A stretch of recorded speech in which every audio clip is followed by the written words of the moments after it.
கண்ணதாசன் பிறந்த ஊர் காரைக்குடி. காரைக்குடியில் கல்வி சிறந்த ஊர் காரைக்குடி. பல பல்கலைக்கழகங்கள் வந்திருக்கு. பொருளாதாரத்தில் மேம்பட்டு இருக்கும் ஊர் காரைக்குடி. காஞ்சிபுரத்தை பெருமையா சொல்லும் போது பேரறிஞர் அண்ணாவை பத்தி சொல்லுவாங்க, காஞ்சிபுரத்தில் பிறந்தார். ஈரோட பத்தி சொல்லும்போது இவர்கள் நினைக்கக்கூடிய ஈவராவை பத்தி சொல்லுவாங்க. ஒருத்தவங்களுக்கு ஒரு அடையாளத்தை சொல்லுவாங்க. அந்த மாதிரி வாழும் காலத்திலேயே, வாழும் சமகாலத்துல, இந்த வருஷம் இப்ப நம்ம வாழ்ந்துட்டு இருக்கிற காலத்திலேயே ஒரு தலைவர் ஒருத்தர் உருவாக்கி கண்ணுக்கு நேரா பாக்குறோம் அப்படின்னு சொன்னா அது அண்ணன் செந்தமிழன் சீமான் மட்டும்தான். அவர் தான் அந்த தலைமை பண்பு இருக்கு, தலைமைத்துவம் இருக்கு அப்படின்றத தமிழ்நாட்டு மக்கள்லாம் உணர்ந்திருக்கிறாங்க. காரைக்குடி மக்களும் கண்டிப்பா உணர்ந்திருப்பாங்க. அங்க ஏற்கனவே பண நாயகம் மட்டுமே விளையாடிட்டு இருந்த இடத்துல ஜனநாயகம் வெல்லக்கூடிய ஒரு அற்புதமான வாய்ப்பு நாம் தமிழர் அண்ணன் போட்டியின் மூலமாக வந்திருக்குன்னு நான் பார்க்கிறேன். கொள்கையே இல்லாத ஒரு கட்சி எதை தான் போய் கொள்கையாக கொண்டிருக்கிறதோ அதுலேயே இல்லாத ஒருத்தவங்களை வேட்பாளராக நிறுத்திருக்காங்கன்னு பார்க்குறாங்க. இந்த பக்கம் நாம் தமிழர்ல அறிவிக்கப்பட்ட வேட்பாளர்கள் எல்லாம் களத்துக்கு போய் வேலை செய்யறாங்க. அதுவும் இவங்க வேட்பாளர்கள் அப்படின்னு சொல்றவங்க சாமானியர்கள், எளியர்கள். இவங்கெல்லாம் எப்படின்னா மக்களோட மக்களா போய் கலந்துக்கிறாங்க, வலி கஷ்டங்களை புரிந்தவர்கள். அதனால வேட்பாளர்களா அவங்க மக்கள்கிட்ட அணுகும் போதும் ஆளுக்கு கையில இருக்கக்கூடிய பணத்தையும் கொடுத்து நீங்க கஷ்டப்படுறீங்க, சாப்பாடை கொடுத்து நீரை கொடுத்து அவங்கள வரவேற்பும் முகத்தையும் பார்க்கும்போது நாம் தமிழர் வேட்பாளர்கள் இந்த முறை சட்டமன்றம் செல்வது உறுதி அப்படின்ற மாதிரி ஒரு லிஸ்ட் இருக்கிறதா நான் பார்க்கிறேன். அப்ப நமக்கு தன்னிச்சையாவே என்ன தெரியுதுன்னா, ஒரு பக்கம் ஜாதிய கண்ணோட்டத்தை போக்கியவர்கள், அறிவை மேல் நோக்கி வளர்ந்திருப்பவர்கள், இந்த எண்ணங்கள் கொண்டவர்கள் எல்லாருமே நாம் தமிழர் கட்சிக்குள்ளதான் இணையறாங்க, பயணிக்கிறாங்க. தென் மாவட்டங்கள் மக்கள் படித்தவர்கள் என்பதை இந்த தேர்தல் உணர்த்தும், நிச்சயமாக உணர்த்தும். அதுபோல் வட மாநிலங்களிலும் வட மாவட்டங்களிலும் இது மாற்றம் வரக்கூடிய வாய்ப்பு இருக்கிறதா தான் நான் பார்க்கிறேன். இந்த ஃப்ரீபீஸ் கான்செப்டை, மக்கள் நலம்னு இருக்கக்கூடிய உண்மையான திட்டங்களை ஆதரிக்கக்கூடியவர் அண்ணாமலை. அவர் பல தடவை சொல்லியிருக்கிறாரு சீமான் அவர்களை பற்றி பெருமையாக, பல இடங்கள்ல சொல்லியிருக்கிறார். ஏன் அவர் இன்டைரக்டாவோ டைரக்டாவோ சொல்றாருன்னா, இந்த மாற்றம் இன்றியமாது என்று படித்த அந்த இளைஞருக்கும் தெரிஞ்சிருக்கும். அவரும் இளைஞர் தானே, அவருக்கும் தெரிஞ்சிருக்கும். ஆனா அவர் தனித்து களமாடும் போது அவருக்கு பின்னால் வந்த இளைஞர்கள் எல்லாருமே ஒரு அவங்களுக்கு கொடுக்கப்பட்ட விஷயத்துல அந்த பாராளுமன்ற தேர்தல் அவருக்காக வந்த வாக்கு சதவீதம். நான் முதலே சொன்ன மாதிரி அந்த வாக்குகளில் பெரும்பாலுமான வாக்குகள்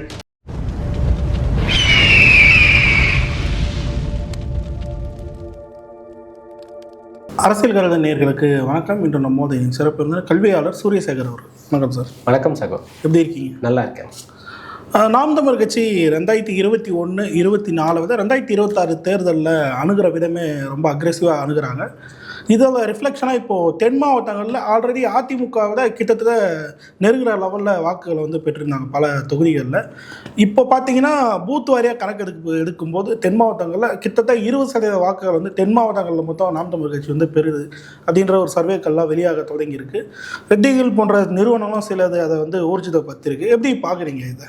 அதாவது பொதுவாகவே படிச்சோன்னு பார்த்தோன்னா, இந்த தென் மாவட்டங்கள்ல இருந்து வரக்கூடிய மக்கள்லாம் படித்தவர்களாக பெரும்பகுதி இருப்பார்கள். அவர்கள் அறிவில் கொஞ்சம் உகந்தவங்களா இருப்பாங்க. அப்போ வட பகுதியில் இருக்கக்கூடியவங்க மாவட்டங்கள், வட மாவட்டங்கள் இருக்கிறவங்களுக்குலாம் கொஞ்சம் படிப்பறிவு கம்மியா அப்படின்னு கேட்டால் அதுக்கு நான் நேரடியாக பதில் சொல்றதை விட தரவுகளே பதில் சொல்லுது. இந்த 12th ஸ்டாண்டர்டு ரிப்போர்ட் எல்லாம் வரும்போது, காலேஜ் ரிப்போர்ட் எல்லாம் வரும்போது பார்த்தீங்கன்னா அந்த வளர்ச்சியினுடைய சதவீதம் ரொம்ப கம்மியாகவே தான் இருக்கும் அந்த வட மாவட்டங்கள். ஏன்னா அங்கே ஜாதிய ஆதிக்கம் என்ன இருக்கும். இங்க படித்தவர்களுக்கு வரும்போது, உண்மையாக படித்து புரிந்தவர்களுக்கு வரும்போது அந்த ஜாதிய எண்ணம்ன்றது இல்லாம போயிடுது.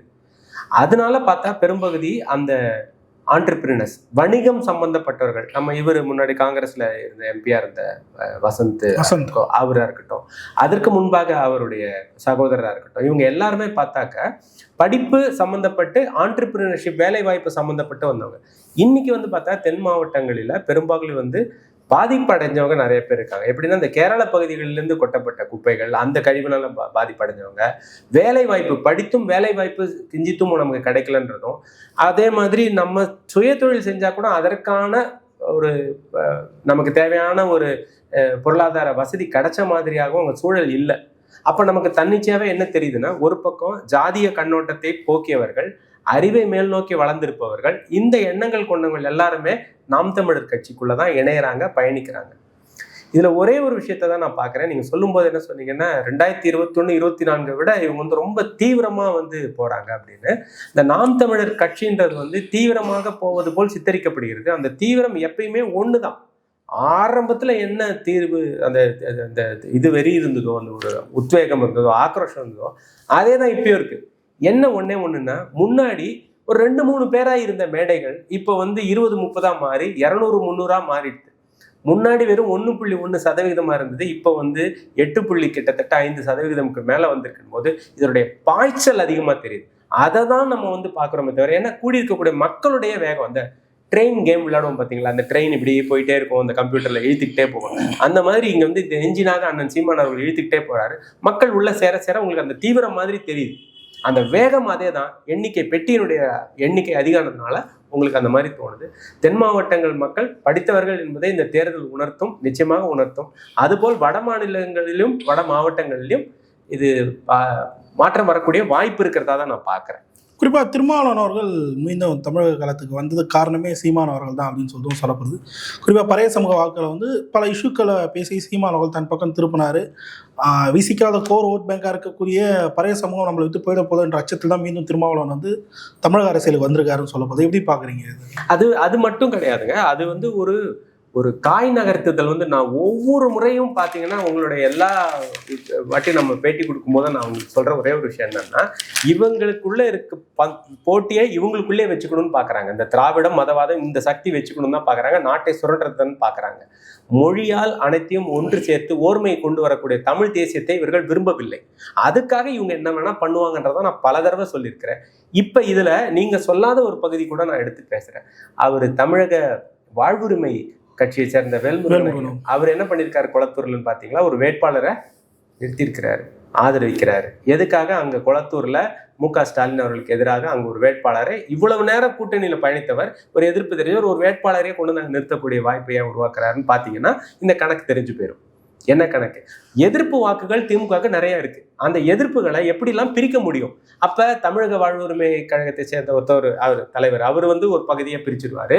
இந்த திருமாவளவன் திடீர்னு பாத்தீங்கன்னா ஒரு பக்கம் என்ன பண்றாருன்னா, இந்த ஆம்ஸ்டாங் அவருடைய திருமதி அவர்கள் நிக்கிற அந்த இடத்துக்கு நாங்கள் ஆதரவு தெரிவிப்போன்ற நிலைப்பாடு இருக்கிறாரு, உள்ள வருது. ஏன்னா இந்த எதிர்ப்பு ஓட்டுகள் திமுக எதிராக மக்களின் மனநிலை ரொம்ப கொதிச்சு போயிருக்காங்க. அவர்கள் வந்து திரைக்கவர்ச்சியிலையும் இல்லாத மக்களாகவும் இருக்காங்க. அப்ப யார் வளர போறா? அப்ப யார் வளர்ச்சி இருக்குன்னா, நமக்கு நாம் தமிழருக்கு மிகச்சிறந்த ஒரு வளர்ச்சி இருக்கு. அதை தடுக்கிறதுக்கு என்னெல்லாம் வழி உண்டோ இதை ஒரு ஸ்கெலிட்டன் பண்ணுவாங்க. இதை நான் முதல்லேருந்தே பல முறை சொன்னதுதான். இவர் இந்த திருமாவளவன் அவர்கள் தனக்கு ஒரு பின்னடைவு வந்துருச்சு. எப்படின்னா, ஆதவ அர்ஜுனா வந்து மேடையில் ஒரு விஷயத்த பேசுறாரு, அதுக்கப்புறம் ஒரு செட்பேக்கு, அதுக்கப்புறம் ஆளூர் ஷானவாஸ் அவர்கள் பத்தின ஒரு செட்பேக்கு, இந்த மாதிரி முன்னையும் பின்னையுமாக மாற்றி நடந்த உடனே நடுவில் ஒரு வாட்டி மேதக அவர்களை பற்றி ஒரு தவறான ஒரு இது பண்ணி உலக தமிழர்கள்லாம் கொதிச்சதுக்கு அப்புறம் தவறாக புரிந்து விட்டதுன்னு ஒரு மன்னிப்பு கோர விஷயமா இருக்கட்டும். இதெல்லாம் பண்றதே என்னன்னா, தன்னுடைய ஆளுமையை திரும்ப தக்க வச்சுக்கிறதுக்கு. அதற்கு அந்த உணர்ச்சியையும் அவர் எப்பயுமே எடுத்துக்கிறாரு. முன்னாடி வந்து அந்த செய்த உணர்ச்சி இப்ப பலன் அளிக்காது என்பதனால் இப்ப அவர் எடுத்திருக்கிறது ஆயுதம்னா, இதுதான் நான் கடைசி முறை, இனி நான் வந்து தமிழகத்திலே இருக்க போகிறேன், அந்த மாதிரியான ஒரு உணர்ச்சிகளை வச்சு பேசுறாரு. நேரடியாக இது வந்து களத்துல அவர் வந்து திமுகவுக்கு விசுவாசமாக தொடர்ந்து செயல்படுகிறார் என்பதை இது காட்டு. குறிப்பா இந்த தேர்தலில் வேட்பாளர் முன்கூட்டியே அறிவிச்ச ஒரு கட்சி நாம் தமிழ் கட்சி, கடைசியா அறிவிச்ச கட்சி தாவேகா. அப்படிங்கும்போது அந்த வேட்பாளரோட கம்பேரிசனை இப்போ பார்க்க தொடங்கியிருக்காங்க. ஒரு புறம் தனிச்சு நின்று களமாடி தகுதி வாய்ந்த வேட்பாளர் தேர்ந்தெடுக்கக்கூடிய நாம் தமிழ் கட்சியும், மறுபுறம் பார்த்தீங்கன்னா தாவேக்கால அதிமுக, பாஜக, காங்கிரஸ், திமுகவில் விலகிய, அதாவது அதிருப்தியில் விலகிய அந்த மாதிரி நிர்வாகிகளை வேட்பாளர் அறிவிச்சிருக்காங்க. எப்படி பார்க்குறீங்க இந்த கம்பேரிசன்? முதல் பகுதி வந்து இந்த தாவேக அவங்களுடைய கட்சியினுடைய வேட்பாளர்கள் பார்த்தீங்கன்னா, எனக்கு புரிந்த வரைக்கும் 3 பகுதியாக அதை பிரிச்சுக்கலாம். ஒன்று வந்து தலைவருடைய தன்னம்பிக்கையின்மை. முதல் வந்து ஒரு வேட்பாளருக்கு வந்து தலைமை அப்படின்னோடனே அவர் அறிவிக்கணும். அவரோட அறிவிப்பு எப்படி இருக்குன்னு பார்த்தீங்கன்னா, அண்ணன் சீமான் அவர்கள் தன்னுடைய மாநாட்டில் மக்களின் மாநாடு நடத்தும் போது அதில் கடைசியாக அவர் தான் வந்து காரைக்குடியில் போட்டியிட போகிற சொல்லும்போது அந்த மக்கள் ஆர்ப்பரிச்சதை நம்ம வந்து பார்த்தோம். அது ஒரு தன்னம்பிக்கையின் வெளிப்பாடு, மக்கள் தன்னெழுச்சியாக எதிர்பார்த்து. இவரு கான்ஃபிடென்ட்டா இருங்க, எல்லாத்தையும் கான்ஃபிடென்ட்டா செய்யுங்கன்னு சொல்லிட்டு 2 தொகுதியில தலைவரே போட்டி போடுறாங்க.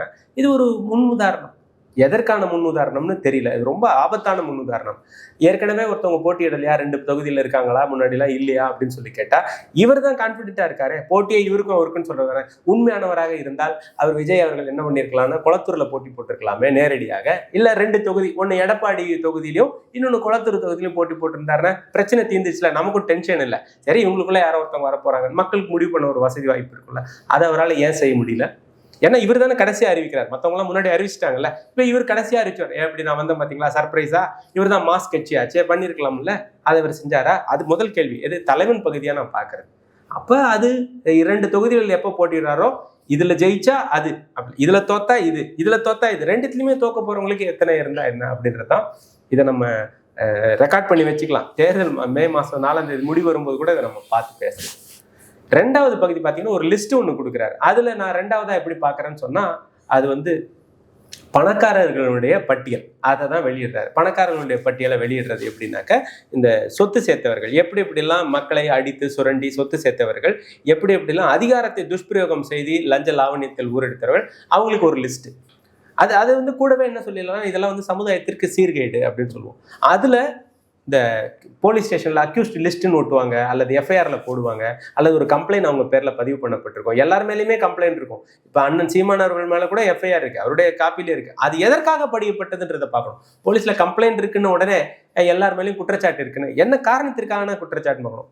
கொடுத்த நேரத்திற்கு மேல பேசினாரு, அனுமதியின்றி பேசினாரு அப்படின்னு வரக்கூடிய வழக்கம், ஒரு பெண்ணை பாலியல் வன்புணர்வு செய்ததுக்கு வழக்கோ, இல்ல வந்து சுரண்டல் பணத்தை அபகரித்து பணத்தை சுரண்டி திருடி அதுல பண்ணதோ, இல்ல வன்முறை ரவுடி வெறியாட்டத்துல பண்ணதோ, அந்த மாதிரியான வழக்கு பதிவுகளுக்கும் குற்றச்சம்பவங்கள் பின்னணியில் இருப்பவர்கள்னு ஒரு லிஸ்ட் இருக்கு.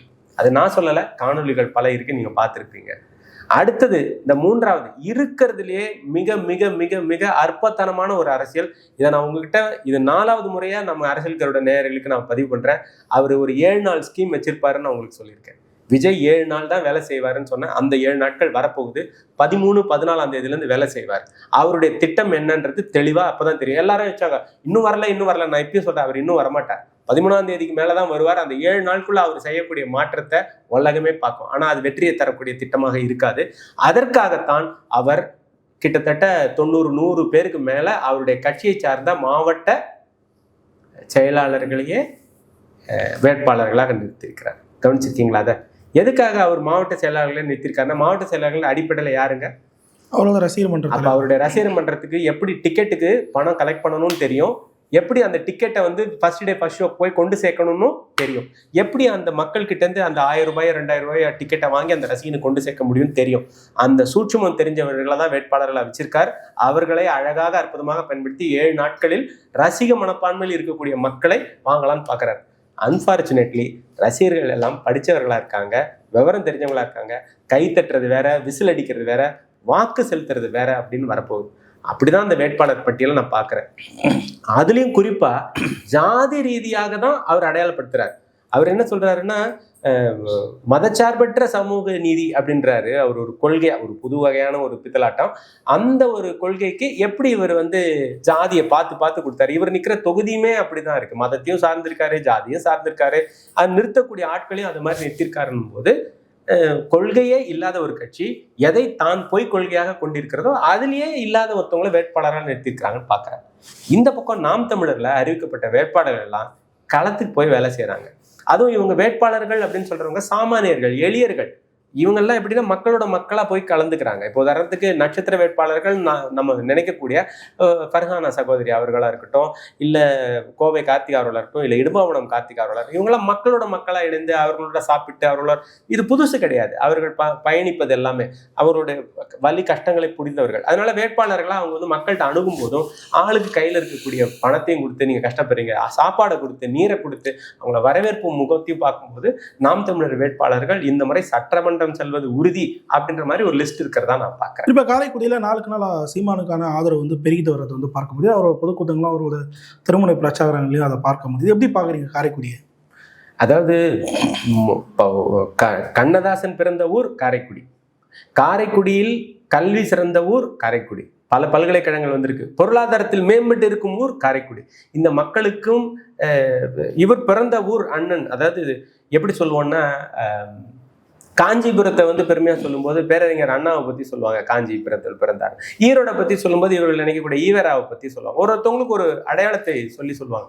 அந்த மாதிரி வாழும் காலத்திலேயே, வாழும் சமகாலத்துல, இந்த வருஷம் இப்ப நம்ம வாழ்ந்துட்டு இருக்கிற காலத்திலேயே ஒரு தலைவர் ஒருத்தர் உருவாக்கி கண்ணுக்கு நேரா பாக்குறோம் அப்படின்னு சொன்னா அது அண்ணன் செந்தமிழன் சீமானன் அவர்கள் மட்டும்தான். மற்றவர்கள் விதைத்து சென்றதை அறுவடை செய்யக்கூடியவர்களா இருக்காங்க.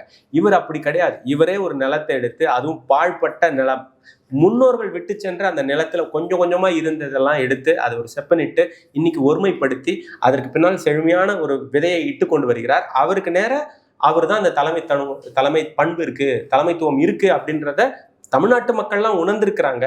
காரைக்குடி மக்களும் கண்டிப்பா உணர்ந்திருப்பாங்க. அங்க ஏற்கனவே பண நாயகம் மட்டுமே விளையாடிட்டு இருந்த இடத்துல ஜனநாயகம் வெல்லக்கூடிய ஒரு அற்புதமான வாய்ப்பு நாம் தமிழர் அண்ணன் போட்டியின் மூலமாக வந்திருக்குன்னு நான் பாக்குறேன். இப்போ அண்ணாமலை அவர்கள் ஒதுக்கப்படுகிறார் ஏடிஎம்கே கூட்டணியில் அப்படின்ற பேச்சுக்கள் வந்து வெளியாகுது. இப்போ வர இருக்க பாஜக வேட்பாளர் லிஸ்ட்லேயும் வந்து அண்ணாமலை பேர் இடம்பெறுவது சந்தேகம் தான் அப்படின்ற மாதிரி வெளியாகிருக்கு. அண்ணாமலை ஆதரவாளர்கள் ட்விட்டரில் ஒரு பதிவு போட்டிருந்தது வந்து பார்க்க முடியுது. பிராமண சகோதரர்களும் 2024 என்டிஏக்கு வாக்களித்தவர்களும் இந்த தேர்தலில் சீமானவர்களை ஆதரிக்கலாம் அப்படின்ற ஒரு விஷயத்தை வந்து பகிர்ந்திருந்தாங்க. முக்கிய பாஜக நிர்வாகிகளும் அதை வந்து ரீட்வீட் பண்ணியிருந்ததெல்லாம் பார்க்க முடியுது. என்ன எப்படி பார்க்குறீங்க இதை? முன்னாடி நம்ம என்னுடைய ஒரு கலந்துரையாடல் பண்ணும்போது கமெண்ட்ஸ்ல ஒரு நண்பர் ஒருத்தர் போட்டிருந்தாரு, அண்ணாமலை அவர்கள் சங்கி, அவருக்கு நீங்க உங்களோட உண்மையான உருவம்லாம் தெரியலன்னு. அப்ப நான் சொல்லியிருந்தேன், கமெண்ட்ஸை போடுங்க அரசியல்களோட நேயர்களே, உங்களுடைய கமெண்ட்ஸை நாங்கெல்லாம் பார்க்குறோம், அது எங்களுக்கு ஒரு உத்வேகத்தை தருது அப்படின்னு தான் நான் சொல்லியிருக்கேன். அண்ணாமலை அவர்கள் விருப்பமின்றி, எப்படி அவர் வந்து மோடியை ஒரு தலைவராக ஏற்றுக்கிட்டார் ஒரு காரண காரியங்களுக்காக, ஆனா விருப்பமின்றி இங்க இருக்கக்கூடிய செயல்பாடு, திராவிட கட்சிகளின் செயல்பாடு பிடிக்காமல், லஞ்சத்தை பிடிக்காமல், ஊழலை பிடிக்காமல் தனியா வரணும்னு நினைக்கிறார். அதுல இருக்கக்கூடிய பொய்த்தன்மையோ உண்மைத்தன்மையோ ஒரு பக்கம் ஓரமா வைங்க. ஆனால் டிஎம்கே ஃபைல்ஸ்னு ஒன்றத்தை வெளியிட்டார். அப்படி வெளியிட்டு திராவிடர்களுக்கு எதிராகவே இருந்த ஒருத்தவர் எப்படி அவர் மனம் ஒப்ப அவர் ஏடிஎம்கே கூட்டணியை ஒத்துட்டு இருந்திருப்பாரு நம்ம நினைப்போம். இதை நான் பல தடவை பதிவு பண்ணியிருக்கேன். அதனாலதான் நான் சொல்றேன், அண்ணாமலை அவர்கள் இந்தியாவுக்கான தலைவராகவும் செந்தமிழன் சீமான் அவர்கள் தமிழ்நாட்டிற்கு, தமிழ்நாடுக்கு, அதுக்கு உண்டான தமிழ் தேசியத்திற்கான தலைவராகவுமே அவர் இருப்பாருன்னு. அண்ணாமலை அவர்களுக்கு ஏன் வாய்ப்பு கொடுக்க விடலைன்னா, இந்த இவங்க அரசியல்ல இப்ப நயினார் நாகேந்திரன் அவர்கள் புதுசா ஒரு கட்சியில இந்த கட்சி இல்லை. அதே மாதிரி விஜய் கூட கட்சி பாத்தீங்கன்னா, இப்ப பிஜேபியில இருந்து அந்த பக்கம் போன ஒருத்தருக்கு உடனடியா என்ன பண்ணிட்டாரு, சீட்டே கொடுத்துட்டாரு. அப்ப நீங்க இது பேர் என்ன, RSS பின்புலத்துல இருந்த விஜய்க்கு சீட்டு கொடுத்துருக்காங்க. அப்ப தீவிரமாக எனக்கு இந்த தேசிய கட்சிகள் ரெண்டு வேணாம், காங்கிரஸ் தீட்டு, காங்கிரஸ் கொடுமை, அது நமக்கு பண்ணது இன துரோகம் அப்படின்னு நினைக்கக்கூடிய ஒரு கட்சி, பாஜக அவங்களுடைய நிலைப்பாட்டுக்கு, தாராளமய பொருளாதாரத்துக்கு எதிரான நிலையை கொண்டிருக்க தற்சார்பு பொருளாதாரம் மட்டுமே பேசக்கூடிய நாம் தமிழ் கட்சி, இரண்டு தேசிய கட்சிகளும் எதிர். திராவிடம்னா ஒட்டுமொத்தமா இலவசத்தை கொடுத்து தமிழ்நாட்டை கெட்டு வைக்கக்கூடியவர்கள் அப்படின்னு நினைக்கிறது ஒண்ணு. இந்த ஃப்ரீபீஸ் கான்செப்டா, மக்கள் நலம்னு இருக்கக்கூடிய உண்மையான திட்டங்களை ஆதரிக்கக்கூடியவர் அண்ணாமலை. அவர் வந்து பல தடவை சொல்லியிருக்கிறாரு சீமான் அவர்களை பற்றி பெருமையாக, பல இடங்கள்ல சொல்லியிருக்கிறார். ஏன் அவர் இன்டைரக்டாவோ டைரக்டாவோ சொல்றாருன்னா, இந்த மாற்றம் இன்றியமையாது என்று படித்த அந்த இளைஞருக்கும் தெரிஞ்சிருக்கும். அவரும் இளைஞர் தானே, அவருக்கும் தெரிஞ்சிருக்கும். ஆனா அவர் தனித்து களம் ஆடும்போது அவருக்கு பின்னால் வந்த இளைஞர்கள் எல்லாருமே ஒரு அவங்களுக்கு கொடுக்கப்பட்ட விஷயத்துல, அந்த பாராளுமன்ற தேர்தல் அவருக்காக வந்த வாக்கு சதவீதம், நான் முதலே சொன்ன மாதிரி அந்த வாக்குகளில் பெரும்பாலுமான வாக்குகள் இப்போது சீமான் பக்கம் தான் மாறி. எப்படி வரும்ன்றீங்க சார்? திரும்ப எப்படி வரும்ன்றீங்க? அதுதான் மொத்தம் அவருக்கு வாக்கு போட்டவங்க எல்லாம் சாஃப்ட் ஹிந்துத்துவான்னு சொல்லுவோம். இப்போ வந்து பிரிச்சுக்கிட்டீங்கன்னா, சிறுபான்மைன்னு மற்றவர்கள் சொல்லக்கூடிய, நாம வந்து அவங்களை சிறுபான்மைன்னு சொல்ல, மொழி பெரும்பான்மை சொல்றோம் இஸ்லாமிய கிறிஸ்தவ சகோதரர்களை. அவங்க எல்லாருமே இந்து மதத்தை மட்டும் ஓர்மைப்படுத்திக்கிட்டு அவங்க பேசிட்டு இருந்தாங்க. ஆனா அந்த இந்துத்துவான்றது உண்மை அல்ல, அது பிரச்சனைக்குரிய ஒரு பொருள்ன்றத தெரிஞ்சுக்கிறாங்க. இவங்களுக்கு லஞ்சம் ஊழல் பிடிக்கல. இந்த மூணு விஷயம் தான். ஒன்னா, எனக்கு இந்து பிடிக்குங்க, எனக்கு வந்து இப்போ இந்தியாவை பிடிக்குங்க அப்படின்னு நினைக்கக்கூடியவங்க. இன்னொருத்தவங்க, அந்த லஞ்சம் கிஞ்செல்லாம் வாங்கிட்டு இலவசத்துக்கெல்லாம் நாங்கள் எதிராக இருப்போங்க, ரொம்ப கொடுமை பண்ணுறாங்க, டெண்டர் கிண்டெல்லாம் ஊழல் பண்ணுறாங்கன்னு நினைக்கக்கூடிய சராசரி மக்கள். ரோட்டில் பாருங்கள், ஏறி கொடுக்க முடியல, எனக்கு தேவையானது கிடைக்கலன்னு நினைக்கக்கூடியவர்கள் இருக்காங்க. இவங்க எல்லாருமே இதுக்கு மாற்றா அண்ணாமலை வந்துட்டாருன்னு பார்த்தாங்க.